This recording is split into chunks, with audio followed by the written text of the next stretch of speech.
All right, what you got? How much you bench? That's what we're going to find out this weekend. You know about that, Andrew? How much you bench? I I have an idea how much I bench. We'll see what happens on game day, though. A lot different getting it done on the platform, isn't it? Yeah. It's a lot different being, you got 3 judges watching you, you got 3 attempts. And the weird thing about powerlifting is you can't go back down in weight, like the weight that you selected. You don't have to go up in weight, but you can't go back down in weight. And so Yeah. you're kind of screwed with whatever you selected. So those openers, they cause a lot of anxiety for people. Like, oh, what am I going to, shit, man, what should I open with? And we all know that we should open up with something easy. Mm-hmm. But then you get into this tough psychological thing of like, well, if I open up way too light, then I got to jump way too heavy to the next attempt, and maybe I'm not prepared for that. And there's a lot to kind of uncover when we do these meets. Yeah, and I mean, I've asked you, or I've asked everybody, like, hey, can you go down? What happens? I know the answer, but I'm just thinking, oh, well, no, because this is a little different since you're lifting at the ST Classic. Maybe I'm just hoping for somebody to give me a break, but so far, nothing, including wearing a singlet. Really? Yep, you got to wear a singlet. I got to buddy. wear a singlet, You got to look good. and that's what I'm kind of worried about all of that. Why? I've never worn one. Oh, you'll like it. I've only It's not- photographed them for product shots and of course in use shots. Sometimes you got to let it all hang out, right? And they don't look too great. I don't know why you're worried though, because I mean, you're packing, dude. Well, Yeah. so I asked And for you're tips on handsome. Instagram, Yeah. like, hey, how do you make the bulge look, a little bit extra good? You don't need to worry about it. Trust me, you're good. Just throw a loaf of bread down the front of your pants. You'll be fine. Well, yeah, I mean, we have our deadlift socks, so I was thinking about rolling 1 or 2. Yeah. Like, oh, that looks Pairs. weird. He's only wearing one deadlift sock. I wonder where the Yeah. other one went. Yeah, Must have lost it. exactly. Or just go to the store and grab an eggplant, like legit Oh, yeah, eggplant. a Like legitimate everybody else one. does. Yeah. Yeah, but no, dude, I'm excited, nervous. Katie Hogan actually, she emailed me. She's like, "Hey, we need your openers," and I just wrote her back. I genuinely don't know what my openers are. So then I text Mark and Smokey. They've been bugging me about. Well, Smokey was bugging me about it, so I bugged Mark about it, and Mark was like, "Don't worry, I gave it to him." I'm like, There we go. perfect. Yep. Got it locked in. That way you don't have to even worry about it. I like it. Thank you. But, peaking and prepping for these contests is, it's tough. How do you peak for a contest? And you got some people kind of the belief of, that they should kind of be almost like ready for anything and everything at all times. And so they might kind of train pretty heavy all the time. The intensity might be high.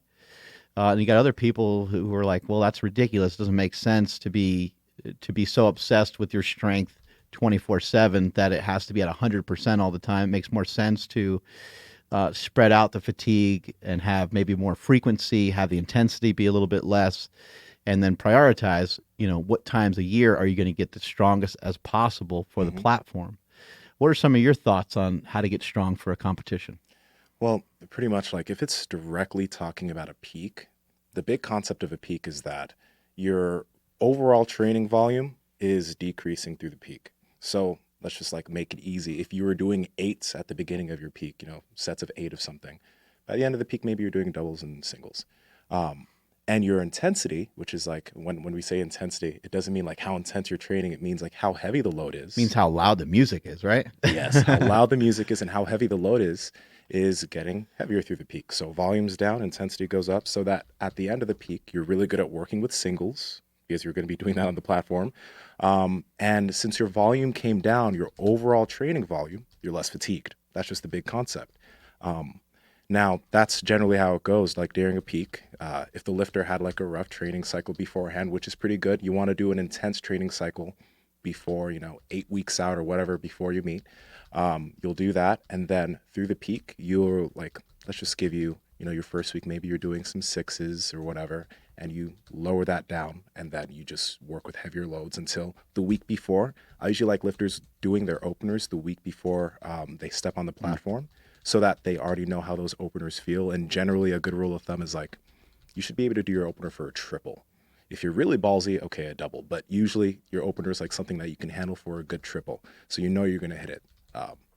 I don't know. It's rare to see like if a lifter fails an opener, that just means that maybe they didn't pick the right load potentially, or something crazy happened that day. They got 2 hours of sleep and they're super dehydrated and they're super tired. But you should never, ever, ever fail your opener. If you failed your opener, then it's kind of weird. Yeah, and the only exception to that rule might be you just had a technicality. You missed it, for a technicality. You missed the press command. You racked the weight too early. Your foot moved too much on the bench, or you didn't squat quite to depth, or something like that. But you should also, in your preparation for a contest, you should be really aware of the rules of the meet, and then take the rules of the competition and apply them to your training. So that way, when you pick up a deadlift that you can't have soft knees, you got to stand all the way up with the weight. Wait for a down command. And these are things that you want to cue each other, if you have a training partner or if you're working with somebody, or even you want to cue yourself. However, you got to get it done. Maybe get some video footage and make sure you're pausing your benches, and make sure you're locking it out and pausing it. And just be aware of the rules for the particular federation, because there's a lot of them. For me, it's always been easy for me to just tell people like, screw counting calories and screw, programming. What are you talking about, programming? That's for people that work on computers all day. But I sometimes forget, and as I've gotten older, I started to have more perspective into, what would it be like to be like that person? And they don't obsess over this as much as I do, or maybe they're newer and maybe they need a lot of direction, and maybe they need to like write stuff down. Maybe they really do need to pinpoint exactly what's going on, have a lot of record of it. Because when I think back to my early lifting, I did write some stuff down here and there. I did write down PRs and stuff. I wasn't meticulous and crazy about it, but I did do a lot of that. So for me, I see a lot of online programming and things like that going on, and I got a lot of friends that do well with online coaching, and people like yourself doing a great job helping people get stronger. But when this first started to come around, I was like, man, what is this? Why do people even need this service? Like, what are they doing? Don't you just go to the gym and train hard? And again, I kind of lost perspective, just as we lose perspective on teaching somebody how to warm up properly. We lose perspective on, oh yeah, you should make sure your hands are evenly spaced when you squat, when you deadlift, when you bench. We kind of forget about these things because they're so like elementary to us at a certain point. And once we start to, go further and further ahead, it seems like everything's so obvious, and it seems like everything should be kind of common sense, and it's just not. And so when you're peaking for a contest, it can be as complex as you want it to be. Yeah. But I like the way that you summed it up, because that is kind of the easiest way to go about doing it. It probably makes the most sense for somebody that's new. Like, just, start out with sets of 8, sets of 10, whatever number of reps you want to do for a while. Do those for a week or 2 weeks. Drop the reps down a little bit each week and increase the weight. Now, there's some other ways you can go about doing things too. There's you can try to have your overall workload be really hard, your volume, but the intensity is not high. And so now we start to really get into, there's a lot to start to think about when you start to do these things, because you could bench, squat, and deadlift 3 times a week, potentially deadlifting twice a week, which is what you see most people do. But you could bench, squat, and deadlift 3 times a week, and you can kind of spread out how difficult these workouts are. And I've seen a lot of lifters have great success with that. And when I saw that start to come around, I was like, what in the hell are people doing? Yeah. But some of these things came from, Eastern Bloc. Some of these things came from Olympic lifting, where they have, they've studied this stuff for years and years, and they have excellent coaches that do it. And they don't have any regard for the way that a commercial gym is set up in the United States. So they're not thinking, oh, like the bench and the squat, like they're far away from each other, and the deadlift rack and some of these other machines are far away from each other. In America, that's the way our workouts were designed, because they were designed by like Joe Weider, like the Weider principles. So I'm going to do 3 sets of 10. And anybody who sets up supersets is thinking, okay, well, let's stay in the dumbbell rack area. We're going to do hammer curls, and then we're going to do dumbbell tricep extensions. It makes sense because it's all in the same spot. Yeah.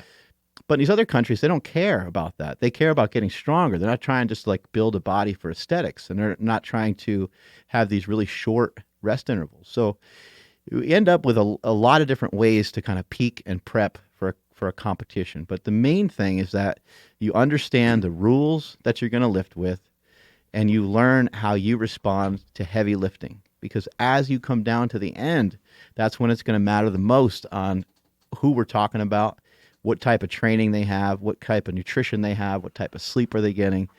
And those are the most important things. It's all the basics. There's nothing hidden in some magic code or magic supplement or anything like that. It's all just the very basics. So you start with higher reps, you bring those reps down, add some weight. Yeah. How soon because we recently started doing messing with press commands and now rack commands, which was really hard for me to get used to. But how soon should somebody in their meet prep start using press commands? Go ahead. It really depends. I think it depends on the load that they're doing. So if you are, let's say you're benching twice a week is just an example, right? And on one of your bench days, you're doing 6s, right? It might be a little bit more difficult to have to use a press command for every single one of those since you're doing a lot of reps. But on your other day, you're working with a little bit of a heavier load and you're doing doubles or triples. On your heavier day, maybe start using those press commands so you can get used to it.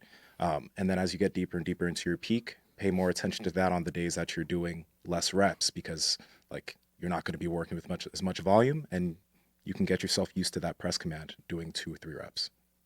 Yeah, and I think going off of your intuition is something that I really firmly believe in, and going by how you feel. But the hard part is if you're new, you're not really sure on how you're supposed to feel. And so you might do a 5x5 workout and it might just blow you apart. It might just crush you. And you're like, oh man, I guess that's how all my training's supposed to feel all the time. And rep number 1 of set number 1 looks like you're going to die. Yeah. And rep number 2 looks worse, and so on. And then you kind of think this is powerlifting. This is the way it's supposed to be. Oh, I'm all jacked up going into a meet. Happens every time. And you're like, well, maybe it shouldn't happen every time. Maybe you should feel pretty good. And you hear fighters say this a lot. And anyone that competes at a high level, oh yeah, you're going to be all jacked up going into a competition. Now, look, we all understand there's going to be times where you do have to roll the dice. You do have to go for it. Because how are you going to be great at anything if you're not? You do occasionally have to leap for it. We would love for these things to come to us all the time. And that's the way that success ultimately works out, is it will come to you. It will show up when you just continue to work hard and keep your head down. But at the same time, you won't have the greatest experience the fastest if you don't take some jumps and some leaps towards things. And that's where it starts to get really difficult. And that's where we start to get all these different programs coming out. But for myself, because I've been lifting for so long and because I've done 5x5s and 10 sets of 10 and so many different things, I got a good idea on how all these things are going to feel. And then I know I can feel it in my body when I go to do a lift. If the lift is a little bit off, then I know for me that I'm going to continue to teach myself how to lift the weight improperly and that it won't really truly get me stronger. So there does have to be a struggle. There does have to be a struggle for you to get better. But I like the rule that they use in CrossFit, and they say, I want to see you do 20 unbroken reps. You don't want to have broken reps. Now, there might be a small breakdown. If Nsima does 5 sets of 5 on a squat and, rep number 4 and 5 or rep number 3, 4, and 5 of the last set is getting a little grindy, hips are shifting forward, starting to see them round a little bit. That's all very acceptable. And that's all stuff I'm comfortable with. And that's all stuff I'd be comfortable with saying, hey, you know what? You did great today. And you're going to get stronger because of that, because you want to lift with really good form and technique. That is the key factor, is that it's precise. Mm-hmm. There's precision to it. Yeah. What's pretty interesting about that? It's like you said, you have so much experience that when you need to put your foot on the gas, and when something's feeling off, you got to put your foot on the brakes. It's every lifter ranges. I have this guy that I work with, Michael, and it was months back, and he was doing a max test with 370 pounds, and he managed 5 reps, and he was like, oh my gosh, this was an RPE 9, and it was so difficult. And you watch the video, and it's his last rep looked just as good as the first and just as fast. Yeah. Some people don't know what difficulty really feels like. So I was like, nah, dude. Like in a few days, 4 days, I want you to go and I want you to take 425 pounds for as many reps as you can do. I want you to grit through it. Like I need you to work your ass off on this one. Did 4 reps. Nice. He's like, oh gosh, like it didn't feel too bad. Some people just like, sometimes people want to work themselves to death. And then some people don't necessarily know what pain, I don't like to use the word pain because it shouldn't be painful. Right. But what real difficulty in a lift should feel like, you know? They So, might not know like the absolute definition of like going all out, because Yeah. going all out is actually it's a really tough thing to gauge, and that's still, for me, that's still kind of a hard thing to know. It's kind of rare that I'll do things that are all out, and that should be a lesson to everybody listening. It's like, if you want to have longevity and you want to be strong, there are going to be times where you do need to have an AMRAP, and there are times too where even when a coach gives you an AMRAP, you're going to have to just make a decision. You're going to have to make it. Look, if you finish rep number 3 and coach said 4, but you're having doubts about number 4, rack the weight. That's the most important thing, and the strongest thing you can do, the strongest thing you'll ever perform in the gym is the stuff that you don't do. It's the stuff that you put away. I'm not talking about being lazy. I'm not talking about like, oh, I'm going to get out of here and eat some ice cream. Yeah. I'm not talking about that. I'm talking about having the willpower and the strength to say, you know what? I need to stop right here because I got what I needed and I'm taking it and I'm going home. Exactly. And I think a big thing that people can do, even if you don't work with a coach, record your loads. Yeah. Because like if you're doing something and Can I get a hey now? Yeah. Bing, he said loads. Okay, write that down. Because like it literally, like if you re-rack a squat, you're like, oh God, that felt so bad. It's so difficult. But then you watch it on video and you're like, God, that was fast. I didn't lose position. What's going on? It could be you just feel really bad, even though it looks really good. And then you know, okay, I can handle that for a few more sets. But if you don't record it and you only go based on how you feel, then you might stop too soon. You know, or you might think it was great, and then you watch and you're like, that was such shit. So then you know you got to fix some things. But no matter if you're working with a coach or if you're working on your own, record your sets. It'll give you a lot of good information on what you need to do next. And the thing that you really struggle to perform the most, and the thing that you really struggle to perform the best, is the thing that you should pay more attention to, and also not train it like everything else. So, you know, you get this idea of, oh man, oh shit, it's deadlift day. I'm sure my coach, he probably wrote a killer workout. Man, it's gonna be awful. Last week was hard. I missed the weight. I missed the reps I was supposed to do, and you get really down on yourself. Well, think about how much success you have on the lift that you are good at. Everyone's good at some lifts in the gym, whether it be a pull-up, a push-up, a bench press, a squat, something, somewhere, right? And you think about how you've created success and how you have built upon that success to create more success with that particular lift, and how the lift that you're not great at is the exact opposite. You always just try a little too much. You always add a little too much weight. The percentages are always just a little bit too high. You always do one too many sets. And that's why you're not making progress. So sometimes people will say, like, you know, they'll get through a workout and somebody might say, hey, how you feeling? And they don't really understand that they're not injured, but they're hurt, and they're hurting. They're not hurt in a sense that, oh, my back hurts, I can't move, or I hurt my hamstring, or I tweaked something. They're hurt in the sense that they are hurting themselves. They are hindering their own progress, and they don't even recognize it. So I would just say, as you go through your training and as you prep for a contest and as you start to really prepare to peak for a contest, make sure that you're working hard, but also, you know, make sure you're not going beyond that point, because if you are doing reps with broken form, you're not going to really be able to make the progress that you're looking for. Yeah. How, Oh, go ahead. no, I was gonna say, how far out should you know, like say your openers, or know where that, you know, that limit is? Yeah, I'd say so. It's best to, when you start a program, it's a good idea to have a gauge of where to even start. So you might want to, like, kind of, you know, do a, you know, quote unquote, like gym meet or something like that. You might want to just kind of get a number established, whether it's with triples or sets of 5 or single. It could be done any which way that you want. That would be a good reference point, because then we at least have something to go off of, and now we can start to have conversations of, helping you select the actual weight. RPE, by the way, is kind of the rate of perceived exertion, I believe it's called, Yes. right? Yes. And that was actually comes from like the military on a scale of like 1 to 10. How hard is this? It's not really so much about you necessarily killing yourself, but it also is involving some technical breakdown of the lift. So 9 would be you really hunched over and you really grinding out a really brutal deadlift. That would be an example of a 9, and you don't have any more left in you. Some of these gauges that people use can be really, really effective in coming up with how do we work out really hard?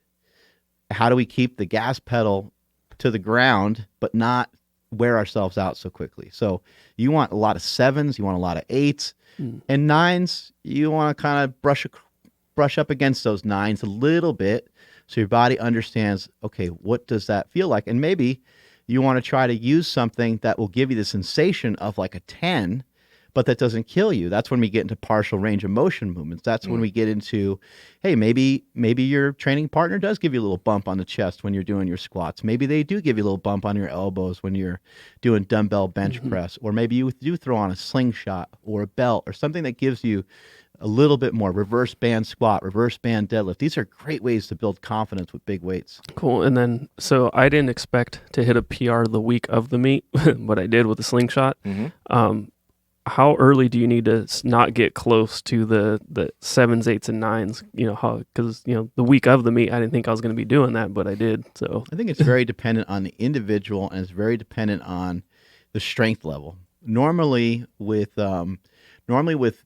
bigger athletes that maybe don't have as good a conditioning, and maybe that are just exceptionally strong, a lot of times in their case, it's not uncommon for them to do an opening attempt almost a few weeks prior to the actual competition. Yeah. And they'll still train and they'll still handle some big weights and stuff, but they might not even go anything over like 80% until the competition rolls around. They really need to recover from the amount of weights that they're lifting. Now, female lifters and some lifters that are just less experienced, and some guys out there that are just kind of getting started, their nervous system is not so crazy strong that they can really go in the gym and blast themselves out so badly that they can't recover for 2 weeks. So they have the energy reserve to recover a little faster, but they don't have the energy reserve to really tap into almost like their true potential, their true strength. They're just not there yet, and so that takes time. So for someone that's newer, I would say 5 to 7 days is a reasonable amount of time. And you can also lift. I mean, you can lift all the way up into the competition if you'd like. But I'd also realize that like in that last 3 to 5 day period, you're really not going to gain any more strength. And you want to be very careful with things.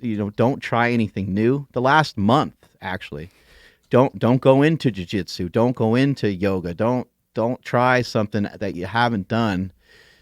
Take the contest seriously and perform the best that you can. Don't try any new movements that you saw someone do on Instagram. Do that after the competition's over. You can try something new at that point. But yeah, really the main thing is the level of experience. When someone's really experienced and someone's super, super strong, they might, someone like Larry Wheels, who's going to deadlift 900 pounds. Yeah. He's going to, probably do his last heavy deadlift 10 to 14 days before the competition. Mark, how many reps did you fail getting ready for the ST Classic in your whole peak? Yeah, it's been 0. That's a big deal right there. That is a very big deal right there. You want to aim for 0 reps when you're peaking for any type of meet. You don't want to fail any reps in your peak. You're not working, like you will be working hard, but you're not working to failure. All right. So if you find that you're failing reps every single week or on multiple workouts, you really need to take a look at what you're doing, and maybe you got to pull back a little bit. Yeah. And there's also a difference too between like missing a lift and failure. Failure, like if you want to go to failure still on some of your assistance exercises and you want to do like an AMRAP where you're pushing yourself to where you can no longer do anymore, that's not really exactly what he's referring to. What he's referring to is you had this idea you were going to do a triple and you only squeezed a double out of it because the weight was just a little bit too heavy. And you don't want to, and certainly don't want to be missing any singles. You don't want any missed attempts. If the idea is we're after like hypertrophy and you're supersetting between cable crossovers and some dumbbell presses, doesn't matter too much in that scenario. We're just trying to get some blood into the muscle and we're after something totally different. When it comes to strength, you want to make sure that what's embedded into your code and embedded into your body, into your cells, into your DNA, you want to make sure what's embedded into your body is to know how to do the lift the right way. Yep. When you go to a competition, you have to prove to everyone, mainly yourself first, but you got to prove to everyone that you know how to compete. You know how to do this. If Nsima is going and doing a jiu-jitsu tournament and he acts different than every single person there, and, he does some shit, BS move right off the bat, or he's got like Vaseline on his wrist or something, right? They're going to be like, man, this guy does not know what's going on, right? Then they're going to really have an eye on him, and they're going to be like, what is this guy doing? This is a disgrace to our sport. Dude, you're disqualified. You're out of here, right? Same thing in powerlifting. If you go out and you go to do a squat and your knees cave in and you squatted a foot high, they're just gonna be like, oh my God, like that poor guy doesn't know how to lift.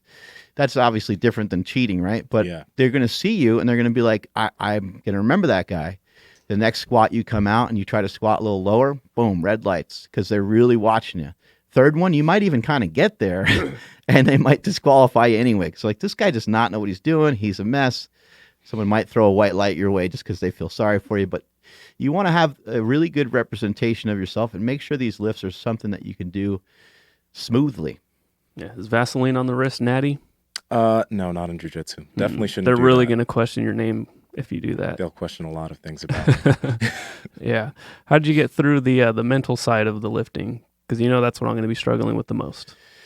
Yeah, that mental game. Mm-hmm. You want to try to use positive reinforcement. As I've gotten older over the last several years, I've gotten to be more and more into this, and I kind of wish that I had this mental edge when I was competing, because I really didn't. It wasn't really fully developed yet. I trained with a lot of like hate. I trained with a lot of like anger. And I utilized that as fuel, which is fine. You use what you got to use. Mm-hmm. You do what you need to do. But I wish I had a little bit more of a positive perspective to kind of even things out, because I think if I set the goal to bench 900 pounds and to squat 1,100 pounds, or even to bench 600 pounds, from a standpoint of this is what I want to do and this is what I'm going to do, rather than no one thinks I can do it, right? These are two different kind of conversations. So you can use a little bit of negative reinforcement. It can be really positive, can almost give you like goosebumps, can almost make you like almost upset before you go do something, which can be fantastic. But you can also come from like a meditative side of things where it's a little calmer. And it's like, you've done this before, you've been here, you did this in the gym a bunch. This is no different than being at super training. This is absolutely the same thing. It wouldn't be any different if Nsima tried MMA, right? He can go, okay, well, we're going to punch and kick, and things are different, but I'm just going to pretend I'm at Cassio's gym, and I'm just going to pretend that I'm tying someone up like a pretzel, like I normally do. Yeah. And that'll give you a sense of reassurance. That'll help calm you down quite a bit. That's how I kind of deal with it. And then on top of that, just picking the right weights really helps a lot. Mm-hmm. Because if the weight is light enough, then it's not really a problem. So you're not really truly worried about. I would suggest too playing through the competition in your head all the way until we go. And anytime anything negative comes in, like you get the butterflies or stop, breathe, think about it again. Start having these conversations with yourself, and you don't even have to why even put so much pressure on yourself? Just say, you know what? I'm going to make every lift I'm going to make every lift on bench. I'm going to make every lift on deadlift. I'm going to do the best possible job that I can. That way you're not even associated with the numbers. You don't have to worry about it, because I'm going to pick them for you anyway. Yeah. Based on how you lift. It's the same as in here. I've been teaching you the whole time. You got to earn the weight. I'm not going to stack 20 extra pounds on there unless you showed me that you could do 20 extra pounds. I might put a 5 on there or 10. I'll put something small increment. So it won't be any different than training in the gym. And when you go up there and there's bunch of people watching and you start to think about that and you get the nerves start to hit.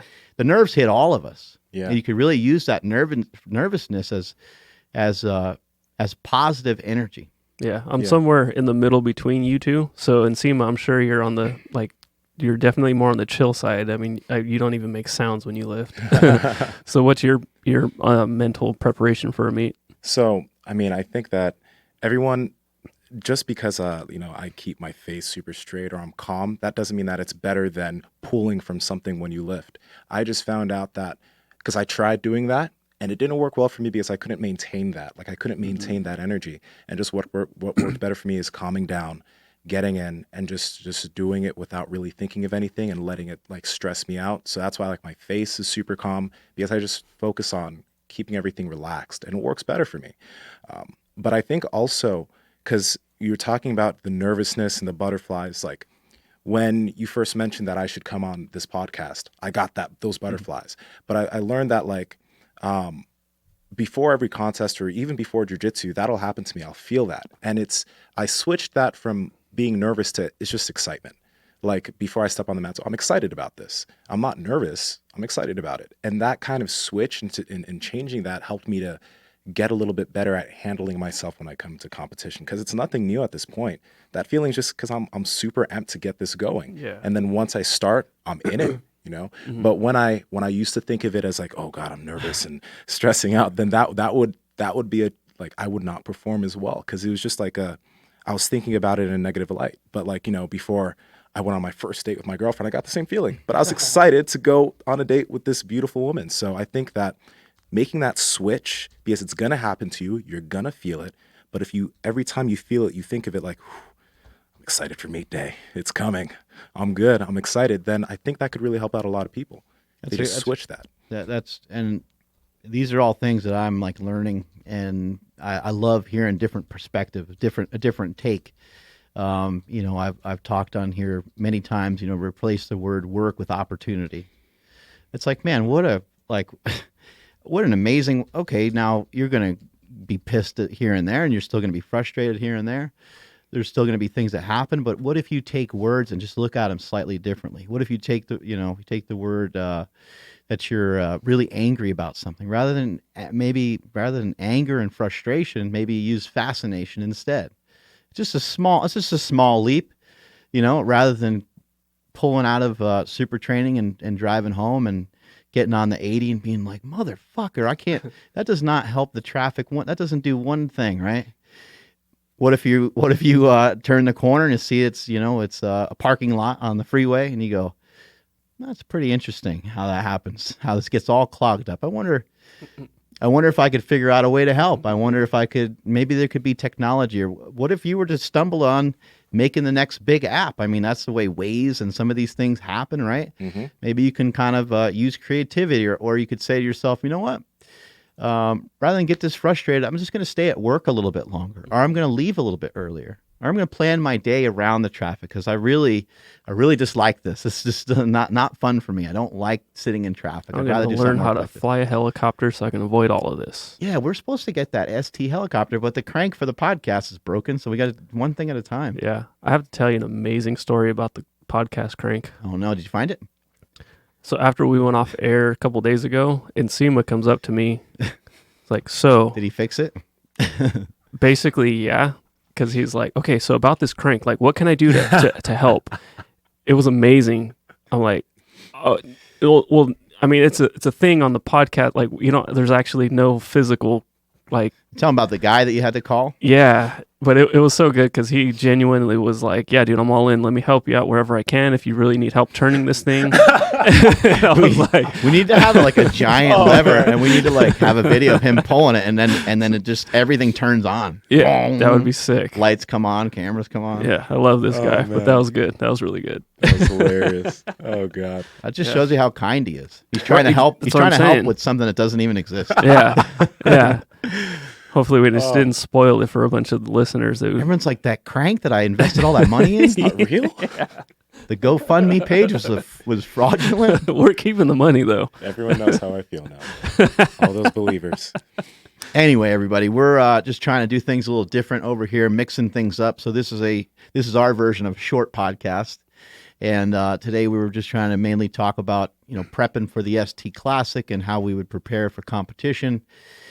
You heard a lot of great information. today and a lot of different perspective on what you could do in your training. But the main message was, don't lift like crap. Lift with good form, lift with good technique, and try not to miss weights. Try not to miss any attempts. How many lifts did you miss doing the 755 that you did deadlift? None. Yeah, none. I mean, I worked up to, like, I think it. And how heavy did you go in I think I training? went up to maybe like 675. But I mean, the reason why like we were able to like get that 755 is because when we were working up to that 675, it was super easy. So you can really gauge your progress on how lower loads feel. If they're feeling like feathers, then you're in for a PR. But if they feel difficult, then you might be off. Right. And then as it pertains to like something like a deadlift, and we're talking about a full power meet, the ST Classic is just bench and deadlift. But as it pertains to doing a full powerlifting meet, your squat and your deadlift, if you nail them right, which is difficult, it's hard to organize all this. And this is why people could really utilize some coaching. It's hard to really manage the two because the fatigue from both is similar. You get a lot of hamstring tightness, you get a lot of lower back tightness, and it just beats the crap out of your nervous system. But if you're doing it properly, the squat should enhance the deadlift, and the deadlift should help enhance the squat. So not an easy thing to do, but the fastest way to make sure all three lifts are heading in the right direction is just to be careful with your weight selection.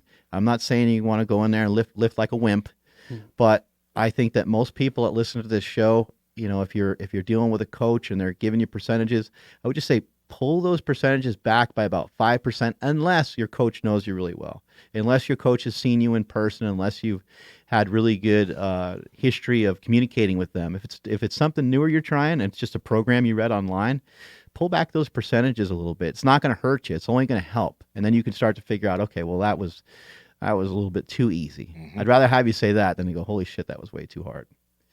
Anyway, strength is never a weakness. Weakness is never a strength. Catch you guys later.